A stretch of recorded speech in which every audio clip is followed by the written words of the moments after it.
Hello, everybody. Welcome back. Welcome in 17 and some change. I am EcuDes17. I come to bring you my 2 cents on this Wednesday, on this hump day. Hope everybody's doing swell.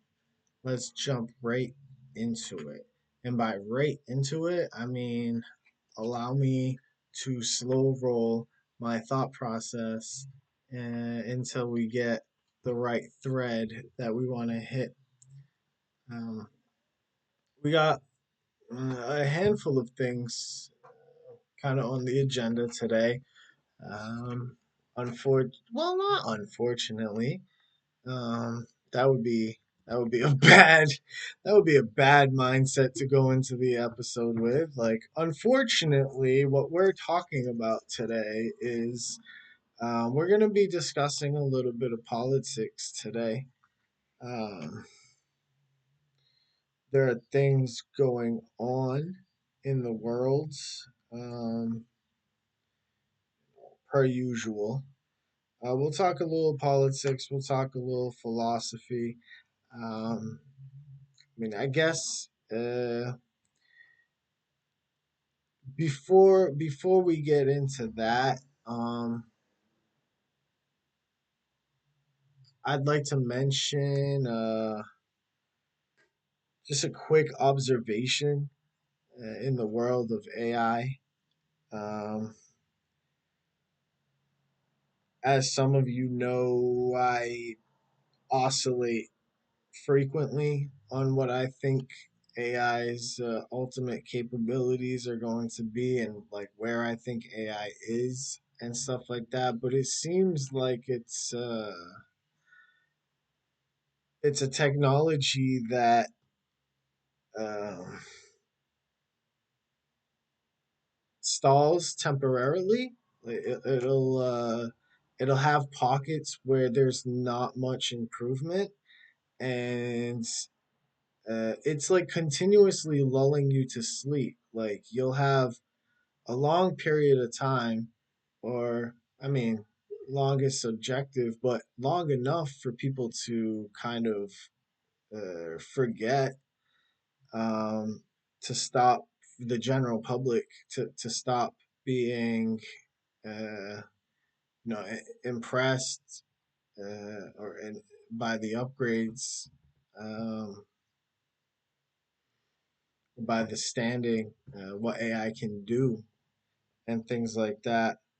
Um, and then and then out of nowhere, they'll kind of you won't be looking, and then next time you look, they would have made out of nowhere they'll make a move and they'll make an improvement and they'll be far better than they had been in the past. Um, where I'm seeing this with GPT 5.5, which they released recently. Um, it's essentially like what we had wanted for 5.0. What we just got now in 5.5 is essentially what we were thinking we were going to get in 5.0, which is, uh, I mean, a s it's not an indefinite memory, but it's like a, over 1 million tokens now on memory and like context. And like this thing will pull from conversations that you had like over a year ago. Um, the the context window is drastically superior to where it was just a few months ago. Um, and then with image creation, they basically, um, they got character consistency right. Um, they got uh, spacing.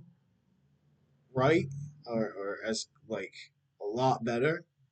So now you can say, hey, can you push this character back a little bit in the scene, and it knows what you mean. Um, Not only character consistency it now has like everything consistency. Um, there used to be an issue with AI image generation where if you prompt it to create an image and then you asked it to change one thing, it would recreate the whole image, and a lot would be different. Um, a lot of times. But now it has more of an ability to kind of isolate what it is that you need changed about the scene, um, with far greater accuracy. It keeps the scene, and that's great for me. You know, somebody who, as I've mentioned in the past, is working on a superhero universe. That's great for me. You know, it's like I've said, on storyboarding, instead of having to uh, create, give like 25 prompts to get something usable, I can do that in like four prompts now. You know what I mean? Um, so and this is just software. Now, I've recently peeked back into, I just every once in a while I'll check on AI. I'll be like, hey, what's the latest, like stuff like that, and AI and robotics. And it seems like now, um, like they're both kind of like catching up to one another. I guess you could say the hardware is catching up to the software. Um, the I saw a humanoid robot android, um,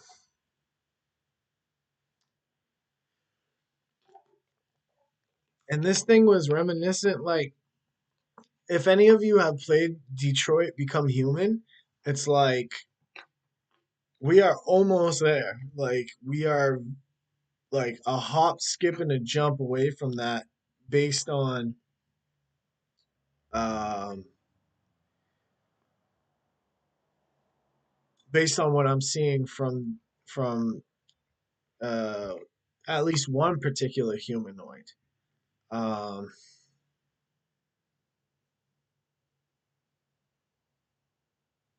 yeah, I mean, I guess a lot could be done in a year when you're investing jillions. But I would encourage you, if you have any interest, if you have any fleeting interest, to kind of see what the most recent, latest advancements are in the world of robotics as of the last 6 months. I would encourage you to check that out. Check that out. You know. Um. So I guess, because I'm gonna be talking politics a little bit, before I talk a little philosophy and stuff like that. Um,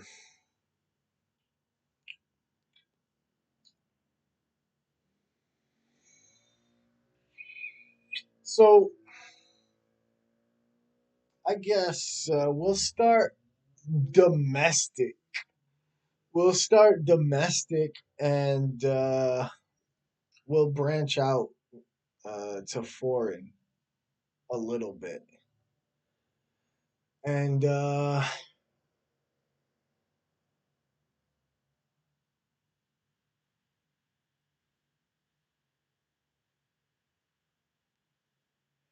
I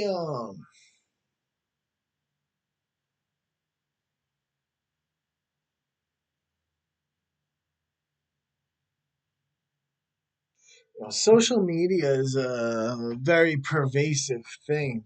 You know, I've recognized that there are platforms that feed me only the things that uh, would upset me to some degree. Um,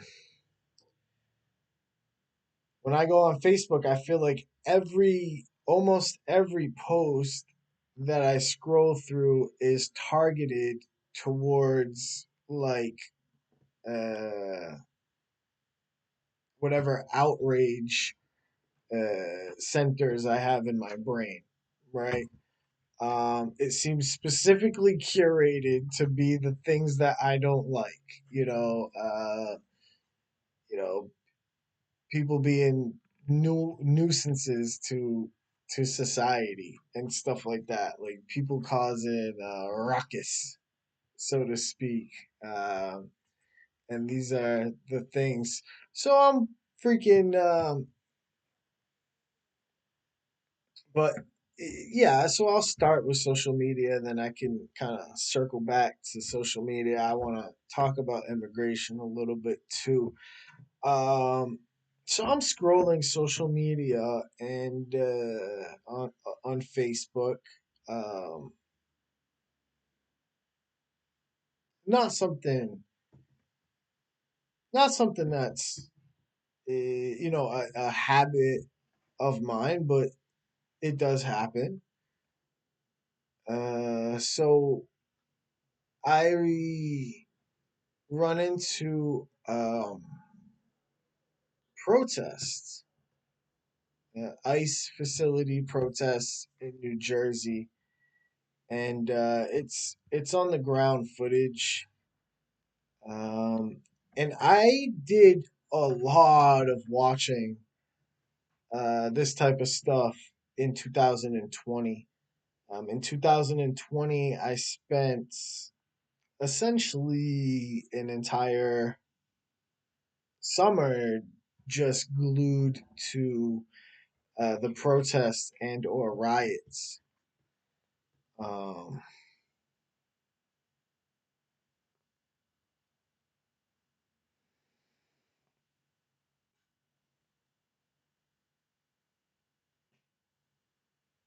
and they were having at it. They were having at it again here and now, and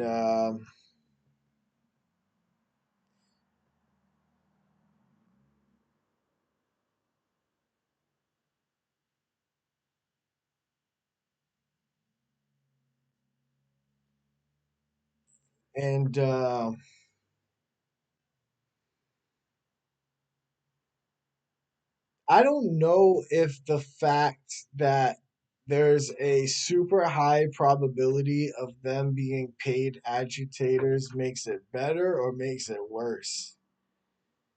But these Antifa type, um, and some of the things that they were saying, uh, you know, fuck America. That was one of their chants. And multiple of them had signs that said, long live communism.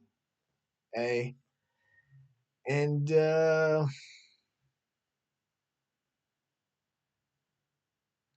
it's just, it's tragic. It's so tragic to see uh, in the nation that you live in, to see people go against it, for people to hate the very nation that harbors them. Uh, it's it's tough to watch, and I'm truly an apologist for the United States, and I feel like you could recognize the evils of a nation, um,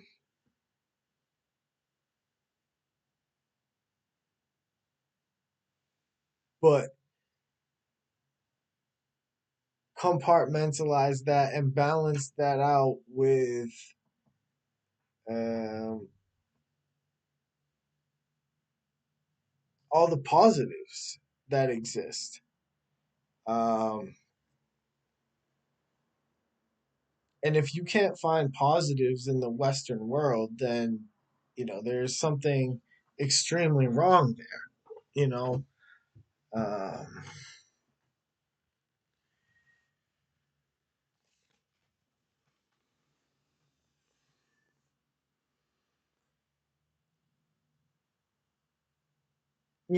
so it's it's always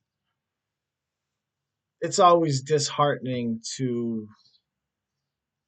uh, to see Americans with anti-American sentiments, right? If it's ICE, if it's immigration policies that you're protesting, it always feels like whatever is being protested isn't the actual issues. Like it's more extreme. Like they're never protesting like police reform or immigration policy. Like they're protesting the existence of the system. Um, it just so happens that those two things kind of overlap at the same time. Um,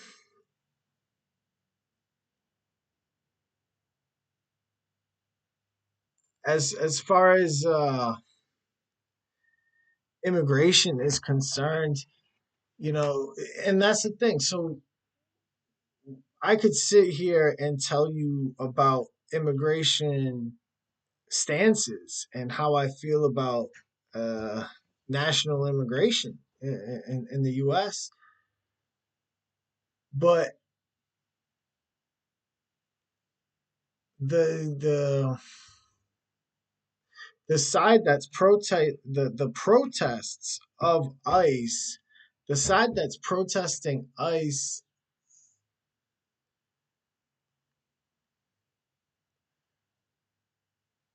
has a deeper grievance than closed border policies or deportation policies. That's the surface, yeah, but uh, as far as the left is concerned, or the furthest members to the left, the far left is concerned, uh, America is stolen land, and so anything else is a non sequitur because like it doesn't matter. Like our government doesn't have you know real like moral authority in on the land. um and it's just like, I mean, that's not going to change. We're not like we're not gonna the land's not going back to where it came from, you know what I mean? Like we're not going back to how it all started and whatnot. And every nation that exists on this in this world has a checkered past, or has had conflict leading up to the most recent regime, right? And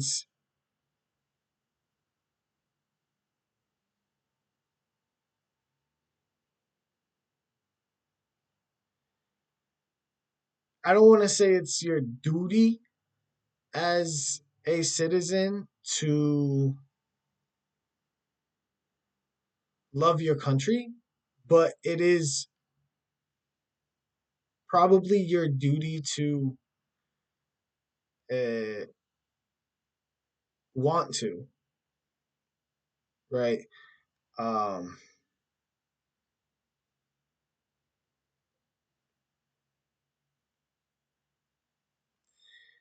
and since we are, like, we have to,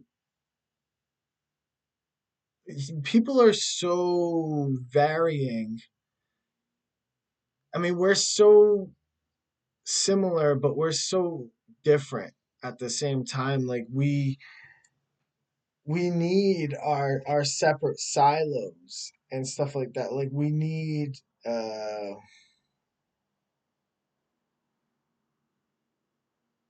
there's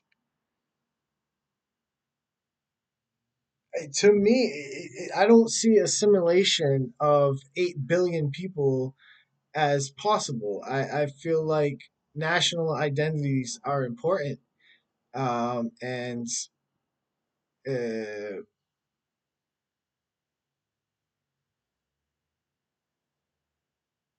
and borders, kind of separating ideas, uh, are important, so, and so fundamentally, I'm more of a nationalist than a globalist. But um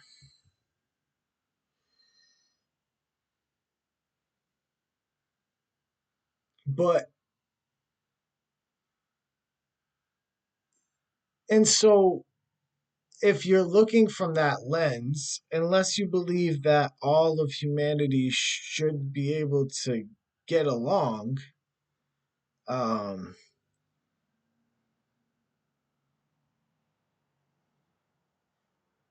you need a system in place where the people coming into a nation shares the most important values of that nation. Like, there are nations where certain levels of violence are more permissible culturally than ours. Um, there are nations where the vast majority of the population is taught to despise the West from a very young age. And so, my point is, as far as immigration is concerned, is that there needs to be, any country needs to have a vetting situation. And it's not to be bigoted. It's not to say, like, oh, we don't want others coming in. It's like, no, diversity is a strength until the core beliefs are unable to be agreed upon anymore, right? Um, so you can't have large masses of people whom you don't know anything about, uh, coming into a nation. And there are some on the left that's exactly what they want because, as you heard in these protests, fuck America, right? Um,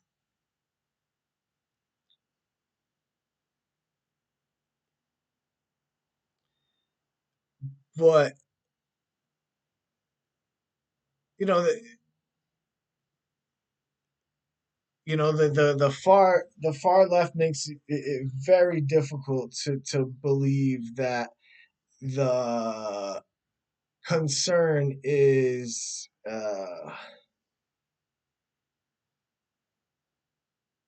uh, humanity when they espouse cultural Marxism on every stage that they can find.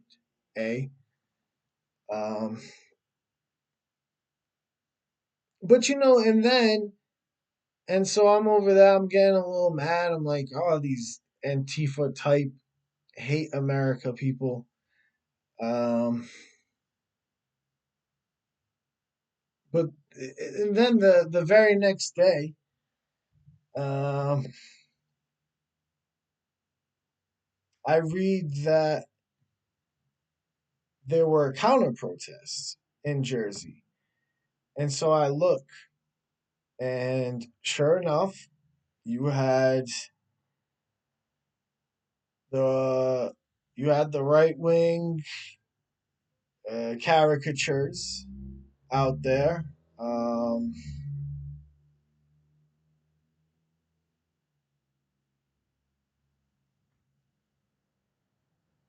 and a lot of them, were loud and obnoxious and you know represented uh,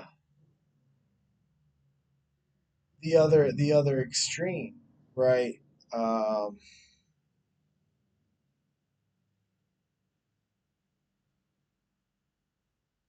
and so I just chalk it up to like both sides being wild, um, and both sides being extreme. And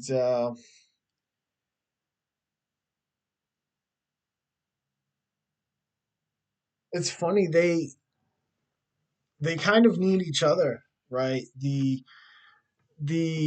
far left and the far right both need each other to exist, to justify like their own existences. They both need to have a boogeyman in place to justify themselves. Um,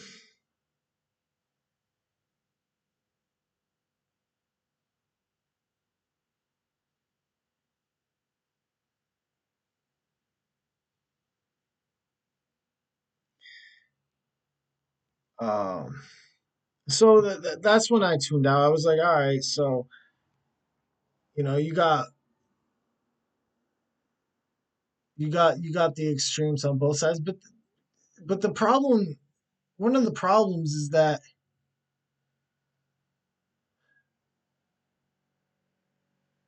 it's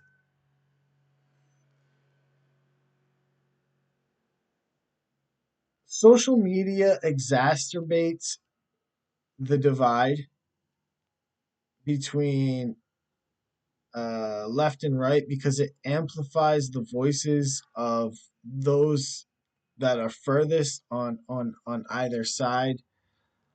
Um,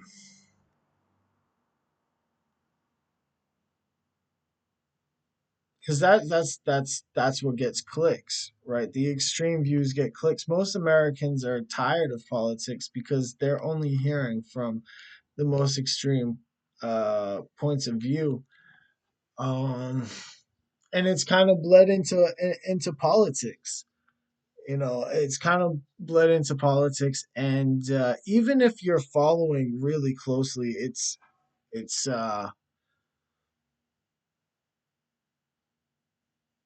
you know it's messy. It's messy, and it's tough to navigate. Um, the political landscape nowadays because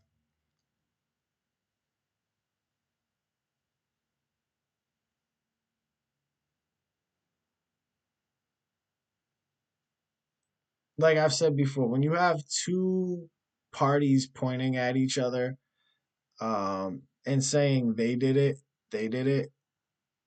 um, it's it's a pain. So,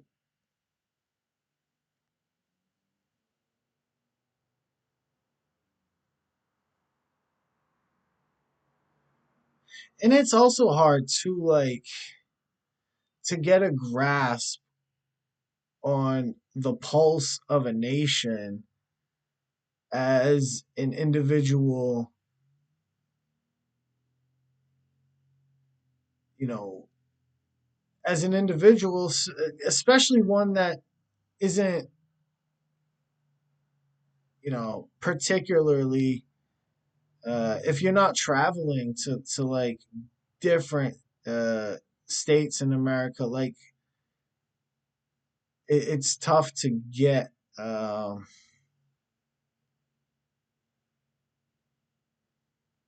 like a full grasp of both sides of the equation, because your algorithms are curated uh to you, you know um and it can be so convincing, like you spend enough time on your feed and like you could be convinced that men are just like the worst fucking thing that like is happening in the world right now, and like all the problems is because of men. Or the same thing can happen to you in regards to females, on that point. um the polarity, the divisiveness that exists due to what gets it. So you blame social media, but it's partly human nature too. Like, these things are getting the views. These things are outrage is selling. Outrage is what's drawing people in, and it's outside of social media on the real world. Most people have more nuanced views, but the system that we operate in, um, between entertainment and politics, it's become a sideshow where the loudest voices are winning. You know,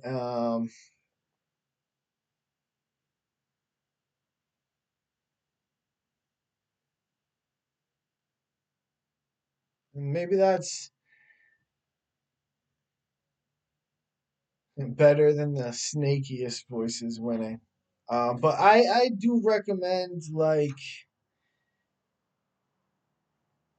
you know uh, I if you're so inclined, I definitely recommend some sort of algorithm maintenance where you're proactively forcing yourself to avoid and uh, thumbs down, or say not watch videos like this in the future, to drama, or what do you call it, not drama, um, but just politics, right? Just the divisive political, like, get things on your feed that are hobbyists, or positivity, or looking forward, and stuff like that.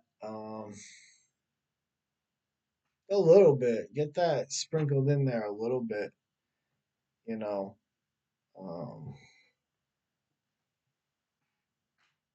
because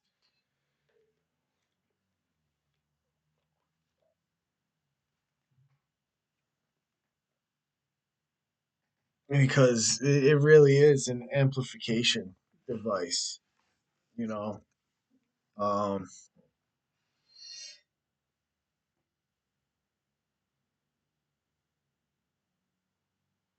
in other news, taking it a little bit outside of the US, though this still kind of concerns the US and stuff like that.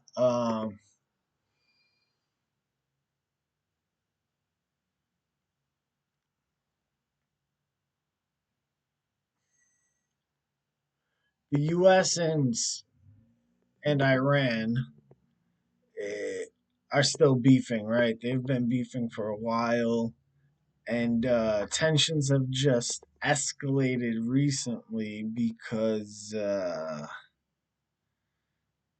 of some offensive attacks in Lebanon vis-a-vis Israel. And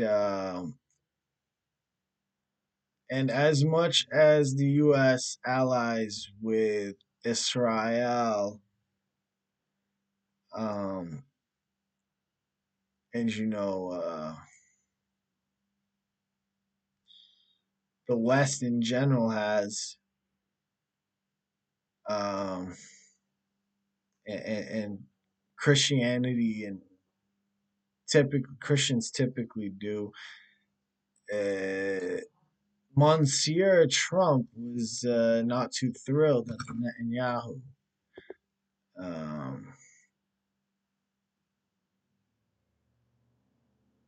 Reports illustrate a profanity laced, uh, highly tense, uh, blasting um, aimed towards Israel's prime minister, um, for attacks on Beirut, the Lebanon capital, which has since been taken off the table, but Israel has not decided to stop bombing altogether. And this situation of Israel and Lebanon is eerily similar to Israel and Gaza, Pakistan, Palestine. Sorry. Um,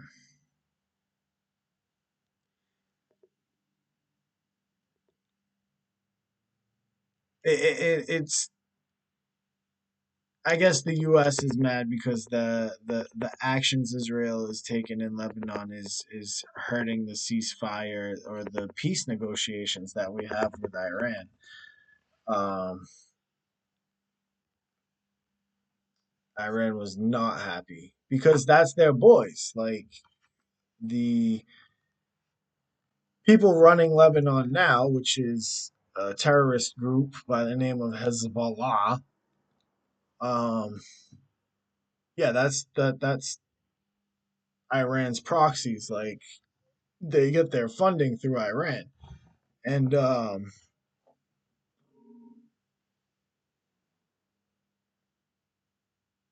only like like only like 30% of the country is pro Hezbollah. Most of them do not like Hezbollah, um, and most of them don't want them there. But that and Hezbollah, they hide a lot of times behind citizens and stuff. And but that doesn't mean that the Lebanese people don't want them there. But that doesn't mean that they want to get bombed on their heads. They would love.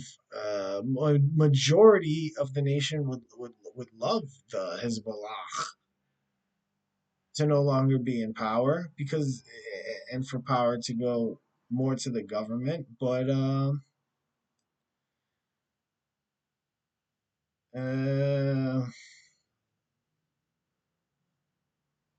But no, that's not the case at the moment. Um,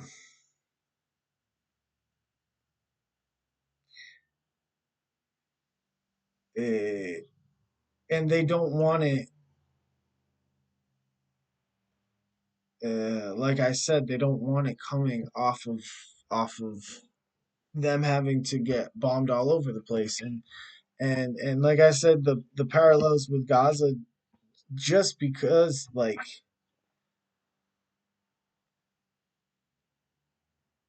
Hezbollah, or in Gaza it's Hamas, they're hiding behind civilian infrastructure. I've talked about before, like they hide like they'll put a military base under a freaking chart, or under a freaking hospital, like just like to use the innocent people as like shields and shit like that.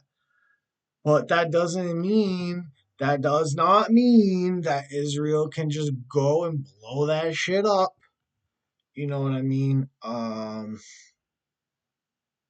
Like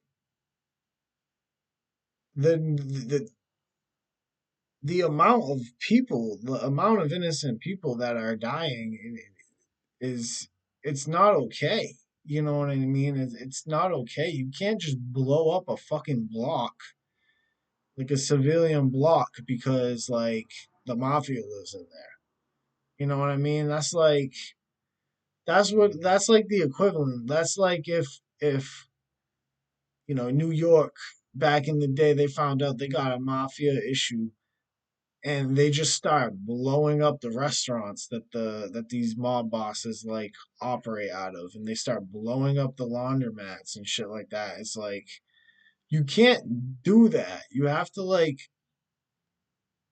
do other things. Like what the heck? Um, but Israel will tell you, but they're shooting missiles at us. They're shooting missiles at us, and it's like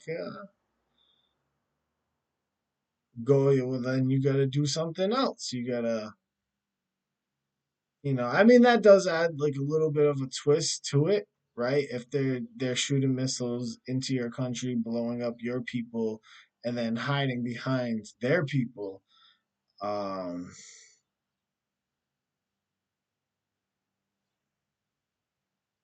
and I don't know how a ground invasion would look. You know what I mean? But that's my that's my suggestion. Start looking into ground operations, right? Um, Start finding other ways to do influencing and stuff like that. I mean, they have their Iron Dome. You know what I mean? Focus on defense and infiltration, or whatever it is. Like they're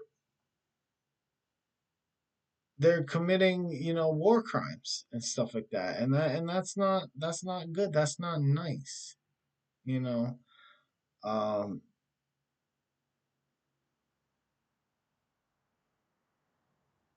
it's not nice at all. You know, they should stop killing innocent people, to the best of period. You know, um, I don't like that. Speaking of killing innocent people, what a heck of a segue, huh? I was talking to Google's Gemini recently, and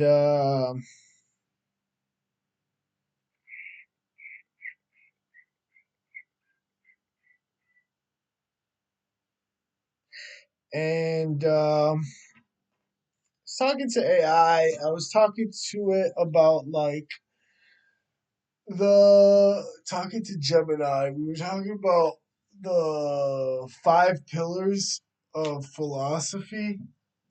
Because I had just like watched a video on just that.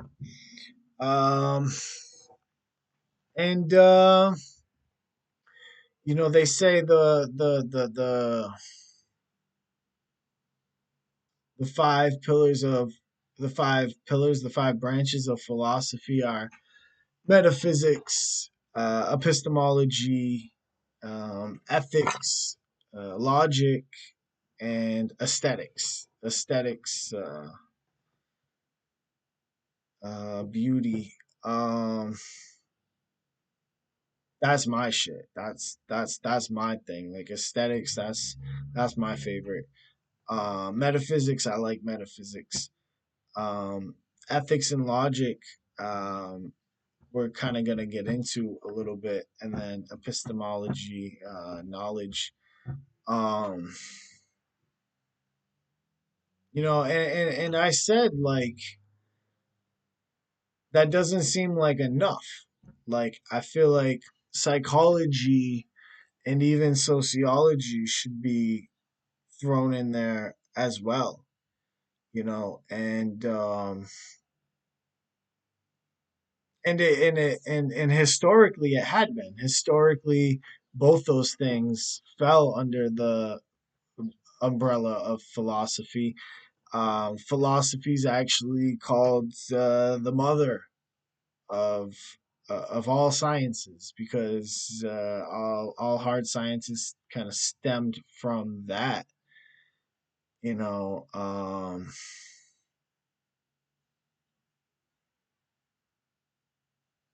then we talked about the difference between kind of how uh, psychology is a science in insofar as it kind of measures things and responses, and there are things that you can pretty much nail down to a fact, like the effects of dopamine and stuff like that. But at the same time, part of it is a crapshoot because what works for some doesn't work for all, and there's you know variables that still can't be isolated to this day in terms of human behavior. And so and that's why it's still considered a soft science, and not a hard science. And a lot of times I like to say philosophy asks why, while other sciences ask how. Um,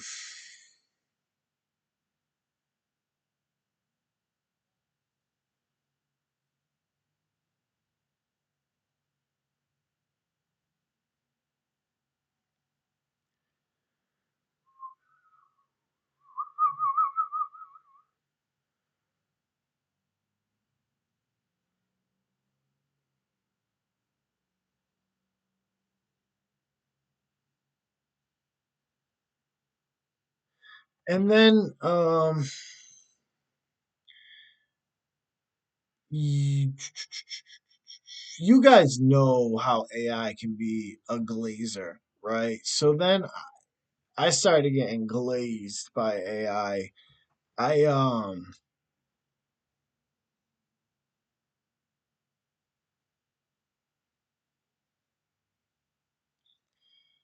telling me that I have like philosophical intuition and things of that nature. And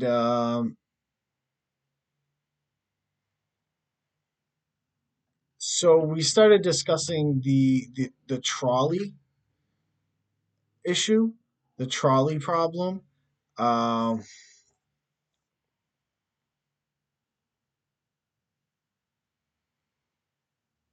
because I was gassed up. I was like, oh, I'm perceptive in philosophical uh, endeavors, eh? So let's let's throw some let's test that out a little bit.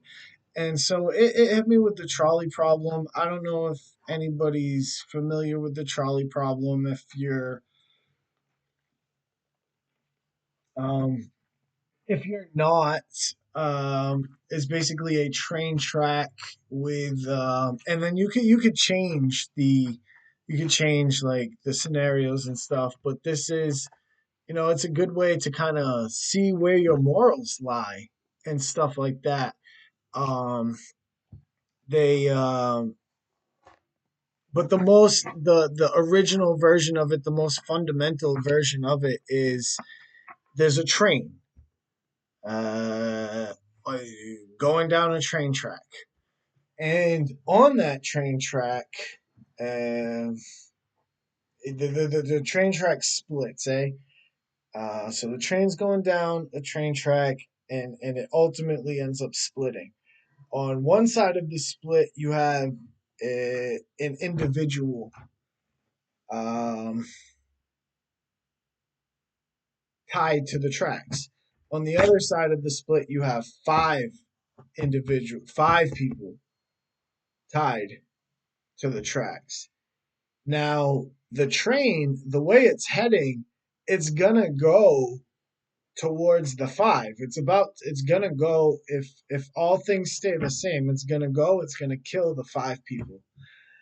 But there's a lever, and you could pull this lever, and the train will switch, the tracks will switch, and so the train will go, and it'll just kill the one person instead.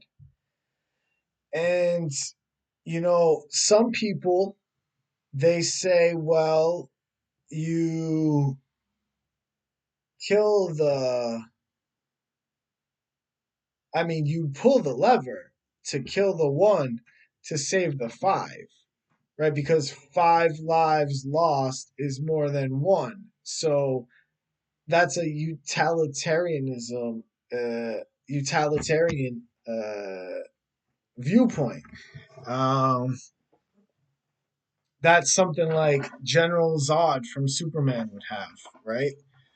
Whereas on the other side, you would say, I can't play God. I can't, if I pull the lever, I'm the murderer. I'm the one that actively made this individual die. If I do nothing, then I do nothing. Like it's out of my control. It's not, you know, at least I didn't kill somebody directly. And that's more of, Immanuel Kant. That's more of Batman. Um, where you just, like, Batman won't kill Joker even though he knows the Joker's going to escape and kill dozens of more people. He can't become the thing that Joker is by allowing himself to do the murder. Um,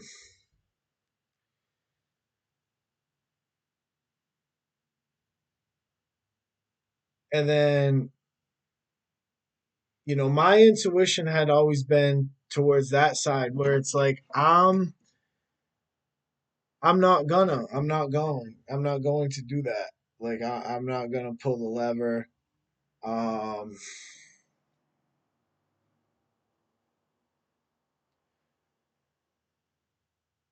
like I said, like I was talking about Kent and Batman, it's the argument that some things are always wrong, no matter how good the outcome is. And one of those things is falsehoods and lying. Like it's having faith that the truth is always the best solution, right? Um,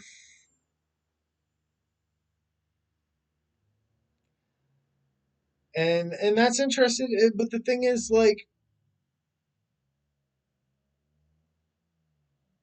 both arguments seem valid at the same time, right? And they can both be made by completely sane people.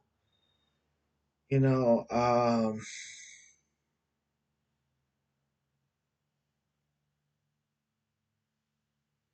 and then it asked, well, And let me know what your guys' thoughts are too in the comments about not only the first one but the other things that we're talking about, because it asks, oh, what if the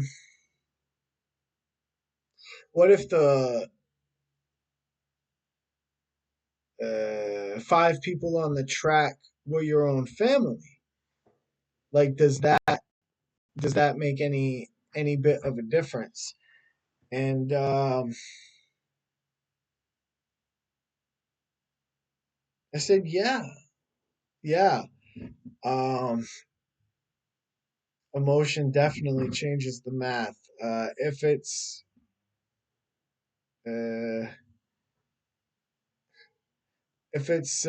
my hypothetical wife, my hypothetical daughter, um, I'd burn the world, you know.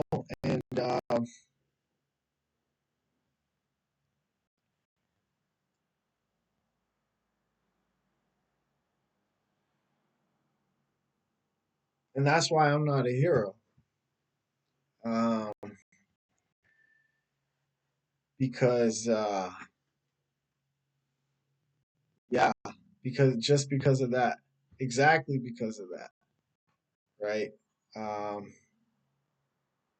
a hero will sacrifice their love for the greater good. Um, I'll sacrifice almost anything else for the greater good, but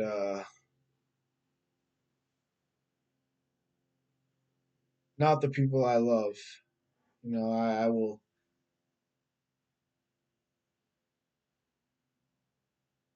yeah. And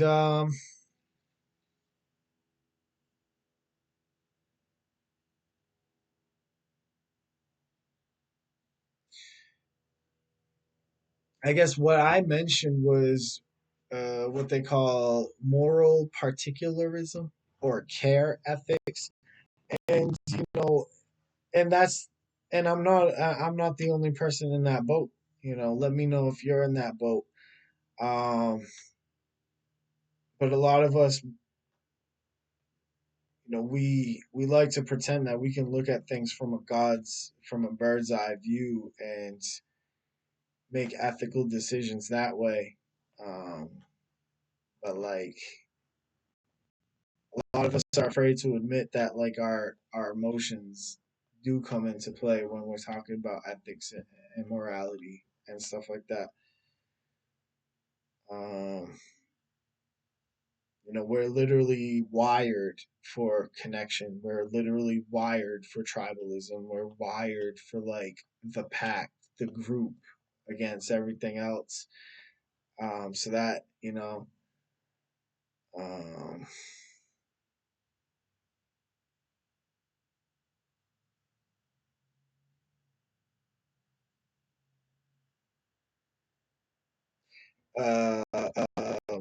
a philosopher named Bernard Williams famously argued that if a man sees two people drowning, one a stranger and one his wife, and he stops to calculate the ethics or the math before saving his wife, he has had one thought too many.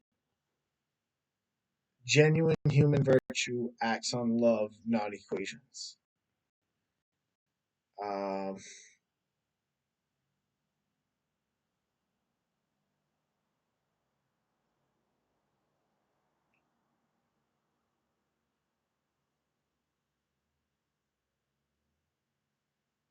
and that's the clash between impartial justice and like favoritism, right? Um, if the motherfucker that you can't fucking stand steals your cookie from the cookie jar, you might want to punish him more harshly or her more harshly than once again your son or daughter. Um,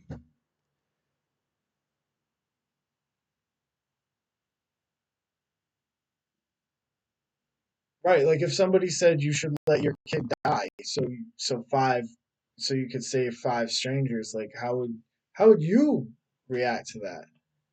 right? Like, how would you? Um, it's like, no, the fuck, like what?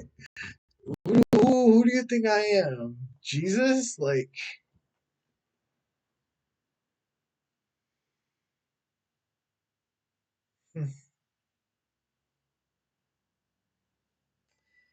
all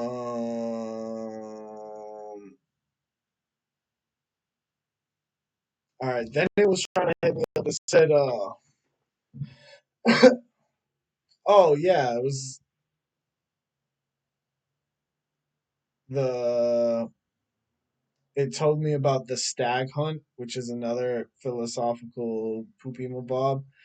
Um, Here's the setup real quick. Um, I'll just run through it. It says you and your partner are hunters in a harsh winter. You're both starving. To survive, you have to choose what to hunt today. Um, you must make your choice in secret without talking to each other.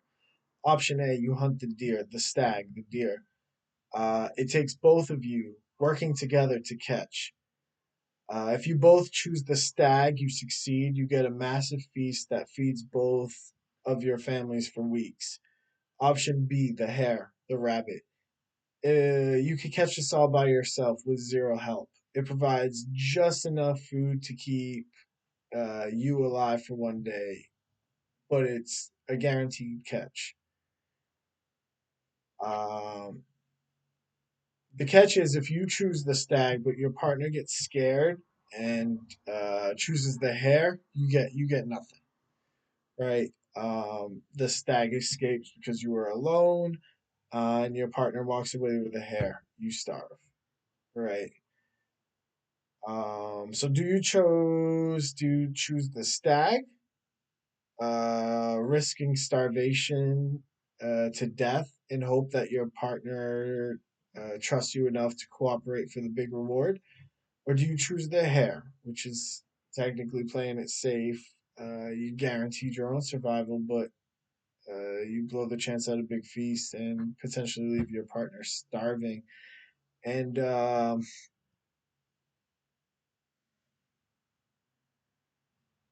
I didn't,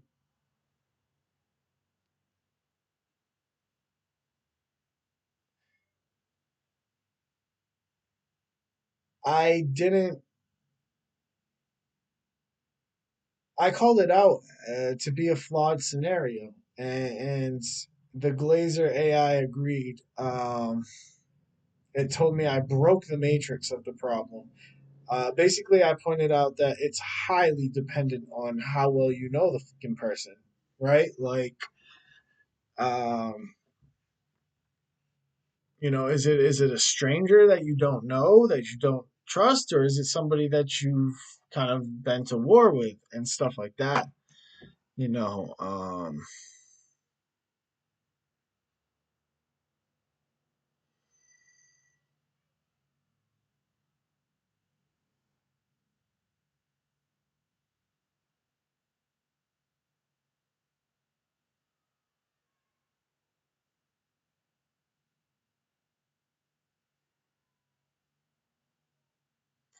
then it asked if you had leftover food, do you share it? Do you keep it? And I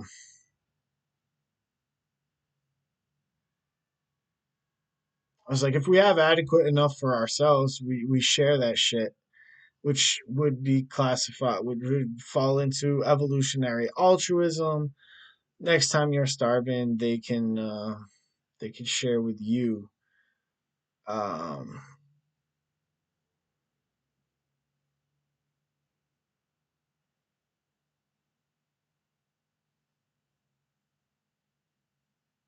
oh, and then the last one it talked about. We were talking about like the experience machine.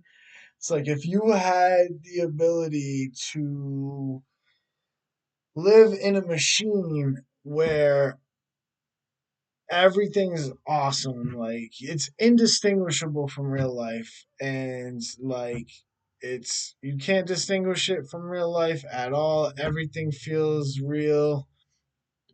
Everything tastes real and stuff like that.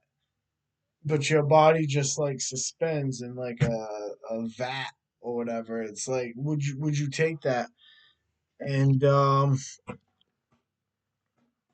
apparently the glazer thought I asked a very important question, um,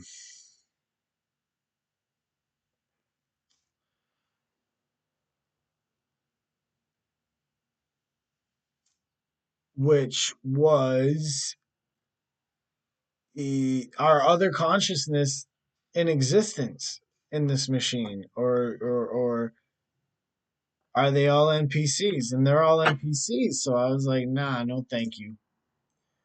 Um, but yeah, so but no, thank them, no, thank them, but thank you. Um, yeah, we ran an hour and six. We're looking at 5:40. I'm gonna start getting ready for tomorrow's morning shift. But I appreciate you guys coming, tuning in, listening. Uh, you know what I'm saying? You know what I'm saying. So yeah, I will catch y'all on the proverbial flip side. Okay. Goodbye.